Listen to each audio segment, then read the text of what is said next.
Eguavoen ni Kooṣi tó máa tukọ̀ Super Eagles lọ ìdíje orílẹ̀-èdè Morocco.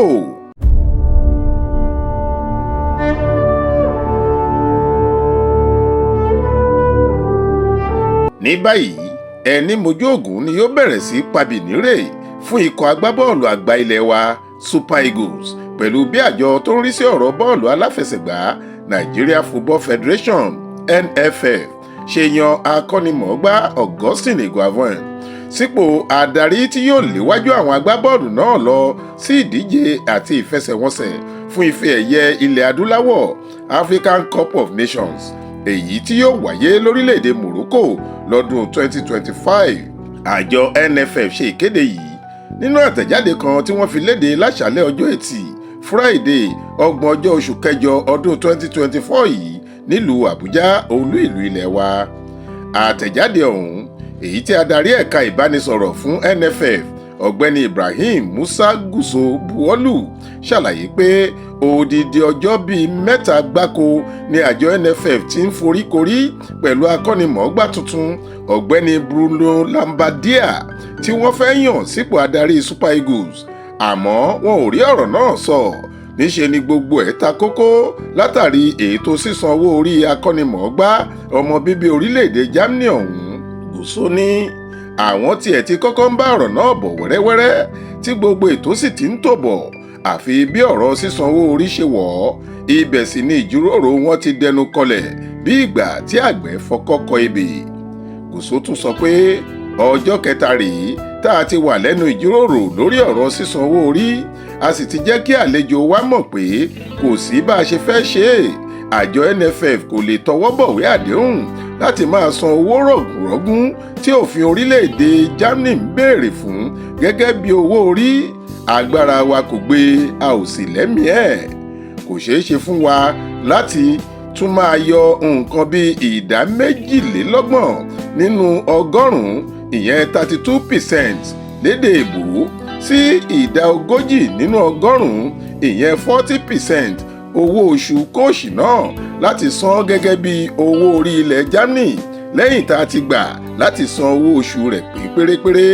Àjọ NFF ti parí gbogbo àdéhùn pẹ̀lú ọ̀gbẹ́ni Labbadia èyí ló sì jẹ́ ká kéde rẹ̀ pé òun ni yóò bẹ̀rẹ̀ iṣẹ́ akọ́nimọ̀ọ́gbá fún Super Eagles.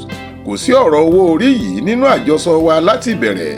Nígbà tí ọ̀rọ̀ náà sì jẹ jáde a gbìyànjú láti forí ìkòkò ṣọ́ọ́dún nípa ẹ̀ àmọ́ kò ṣeé ṣe nítorí ọkùnrin náà takú jálẹ̀ ni. Ó ní dandan ni ká san owó orí tóun béèrè fún.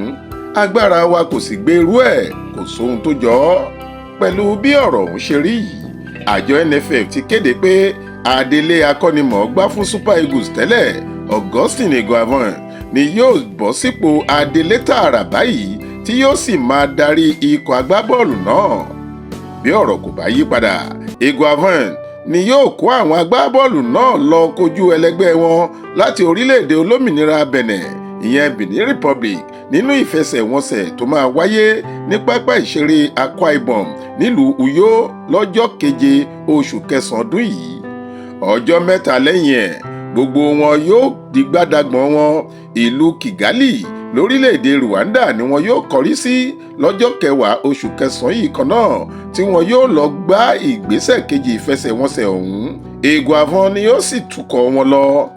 Lẹ́yìn náà ni wọn yóò kọrí sórílẹ̀-èdè Morocco lọ́dún 2025 fún ìdíje ife ẹ̀yẹ tó láàmìlaka jùlọ nílẹ̀ Áfíríkà ọ̀hún. Ọmọ bíbí ìlú Sápẹ́lẹ́ nípínlẹ̀ Delta ni Augustine Eguavoen ẹni ọdún 69 sì ní lọ́dún yìí. Láti ọdún 1999 ló ti ń ṣiṣẹ́ akọ́nimọ̀ọ́gbá fún àwọn ẹgbẹ́ agbábọ́ọ̀lù bíi Sleman Wanderers àti Bendel Insurance kó tó di Kooṣi ikọ̀ ti Nàìjíríà ìyẹn àwọn ọ̀jẹ̀wẹ́wẹ́ agbábọ́ọ̀lù tọ́jọ́ orí wọn kò ju 20 ọdún lọ under 20 lọ́dún 2020. Ó tún ṣe tàwọn tọ́jọ́ orí wọn kò tí ì pé ọdún 23 under 23 àti bẹ́ẹ̀ bẹ́ẹ̀ lọ. Eguavoen wà lára ikọ̀ agbábọ́ọ̀lù tó ṣojú Nàìjíríà lásìkò ìdíje fún ife ẹ̀yẹ àgbáyé ìyẹn FIFA World Cup tó wáyé lọ́dún 1994. Ìyẹn sì ní ìgbà àkọ́kọ́ tí Nàìjíríà máa kópa nínú àṣekágbá ìdíje tó lárinrin ọ̀hún. Faith Adébọ́lá ló ń ròyìn fún ìwé ìròyìn Ìta Fàájì.